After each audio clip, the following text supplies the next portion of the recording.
அப்பனுக்கே பாடம் சொன்ன வேண்டாம் முருகன், அவனுக்காடா மண் தர மாட்டான்னு தடுக்கிறீங்க. போதிய அளவு மண் யாழ் நல்லூர் கந்தசாமி கோயிலில் பறிக்கப்பட்டு கொண்டே இருக்குது, பரவப்பட்டு கொண்டே இருக்குது.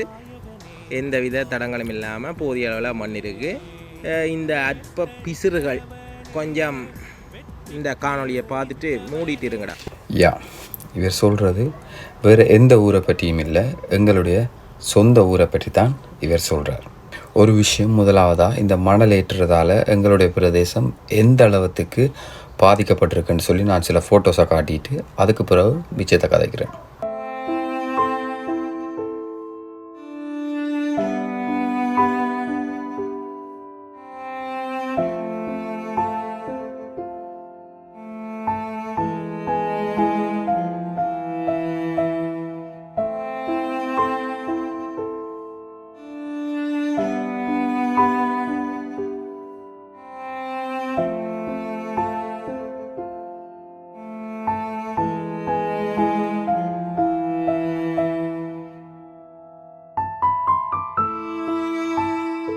எங்களுடைய பிரதேசம் இயற்கை நிறைந்த மணல் வளங்களும், சவுக்க மரம், நாவல் காடு, கண்டல் காடு, வயல், இப்படி மிகுந்த ஒரு அழகான பிரதேசம்.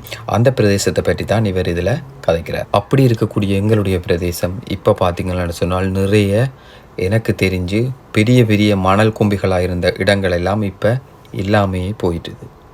நீங்கள் பார்த்துருப்பீங்க, இதில் இருக்கிற கொஞ்சம் ஃபோட்டோஸ்லேயே உங்களுக்கு தெரிஞ்சிருக்கும் எங்களுடைய பிரதேசம் இந்த மணல் அள்ளுறதால எந்த அளவுக்கு பாதிக்கப்பட்டிருக்குண்டு. எனக்கு தெரிஞ்சு நான் ஊரில் இருக்கக்குள்ளேயே பல வருஷமாக இந்த மணல் ஏற்றது நடந்து கொண்டிருக்கு.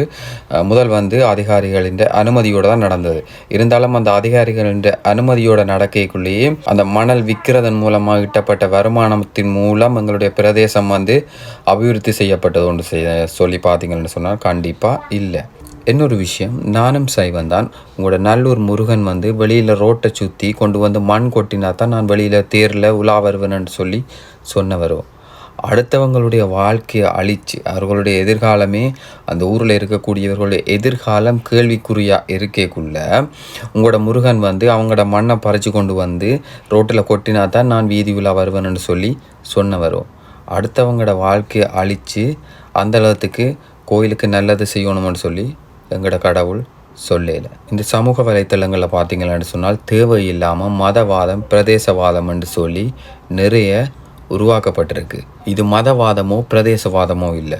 அங்கே இருக்கக்கூடிய மக்கள் தங்களுடைய வாழ்க்கைக்காக, தங்களுடைய எதிர்காலத்துக்காக போராடுகிறார்கள்.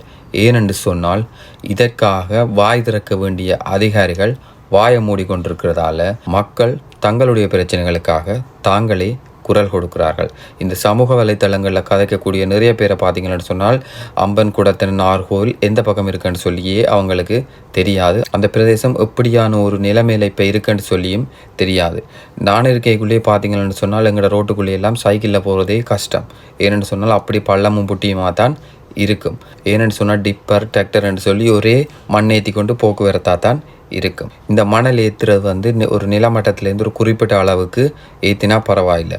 ஆனால் இது பல வருஷமாக, நான் படிக்கிற காலத்திலேருந்தே பல வருஷமாக இந்த மண் ஏற்றி கொண்டிருக்கிறாங்க.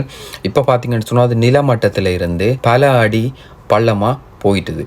இதனால் பாதிப்பு எதிர்கொள்ள போகிறது அந்த பிரதேசத்தில் இருக்கக்கூடிய எங்களுடைய மக்கள். நிச்சயமாக எங்களுடைய பிரதேச மக்களுக்காக நாங்கள்லாம் குரல் கொடுக்கணும். அத்திப்பட்டி மாதிரி அழிவை நோக்கி போய் கொண்டிருக்கிற எங்களுடைய பிரதேசம் எதிர்காலத்தில் இல்லாமல் போகிறதுக்கான வாய்ப்புகளும் நிறையவே இருக்குது. அதனால தான் எங்களுடைய பிரதேசத்துக்காகவும் எங்களுடைய பிரதேச மக்களுக்காகவும் தான் நாங்கள் குரல் கொடுக்குறோமே தவிர நாங்கள் மதத்துக்கு எதிராகவோ பிரதேசங்களுக்கு எதிராகவோ நாங்கள் குரல் கொடுக்கல. எங்களுடைய பிரதேசத்தையும் எங்களுடைய மக்களையும் நாங்கள்லாம் காப்பாற்றணும். ஏனென்று சொன்னால் அதற்குரிய அதிகாரிகள் வாய் மூடிக்கொண்டு இருக்கிறதால.